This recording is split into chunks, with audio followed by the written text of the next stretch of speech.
What's up, ISB? It's Mr. Plotzki. Today I want to make another little quick video for you on the topic of distraction. You know, we live in a really distracted time. There's so many things that are fighting for our attention and that really know how to get our attention that it's really important that we learn how to manage those distractions so we can focus on our work and get what we need to do done. So in that spirit, I want to bring you my top 4 distraction techniques.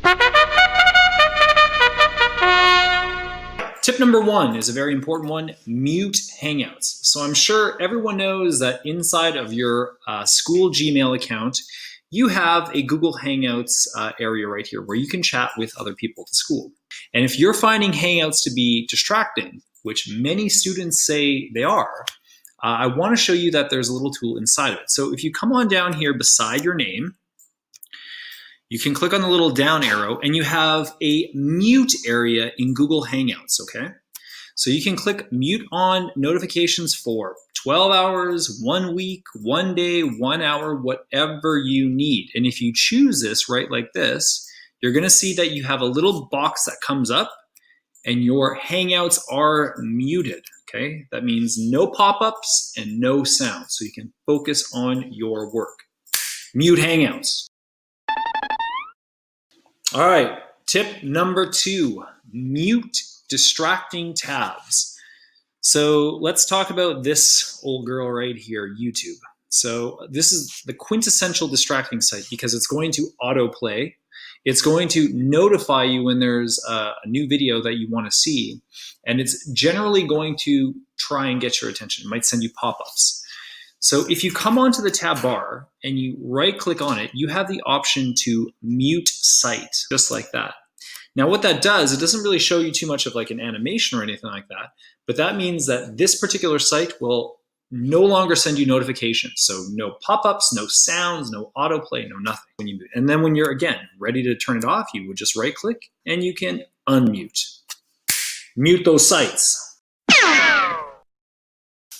Number 3. This one might be more for teachers, but I'm sure a lot of students could use it as well. You know, there's a lot of research out there that says slowing the amount of time that you check your email makes you way more productive in the day. So you don't need to feel pressure to respond instantly to every email that comes in. We do ask that you check your email every day at school, but perhaps pausing your inbox can be very beneficial. And if you just Google, checking email less or checking my email once a day, you're going to find lots of studies that show it really boosts productivity. So there's a really cool little tool that I will be sure to link down in the description, which is Free Pause Gmail by CloudHQ. This is in the Chrome web store, which I'm sure you all know and love. But all this does is it adds a very simple little button right here in your inbox. So you can click on it as well. You have the option to set it for any amount of time that you like, anywhere from 5 minutes to 24 hours, whatever you need. And again, once you set it, you can turn it off. So this is something that if you really want to focus and get some quality work done, you can just quickly pause that inbox for 15 minutes, 10 minutes, 1 hour, whatever you need, and get your work done. Pause your inbox. And my 4th and final tip today, and shout out to grade 6 on this one, download a blocker app, okay? So these are operating system specific little programs that you put on your computer that completely block you from using the sites or accessing the sites that distract you. So if you have a Mac, the one I'd recommend is called Self-Control. Awesome program. I'll link it below. And if you are a PC user, you can use Cold Turkey.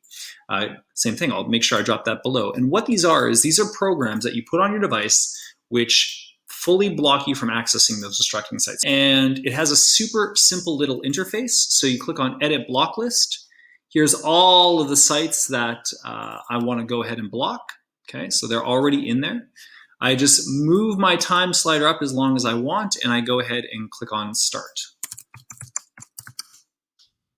There we go. Now, so no matter what I do, those sites are going to be blocked for the following hour and a half. These are awesome tools, and they're really going to empower you to make choices around your own learning. So use a blocker. All right, so there you have it.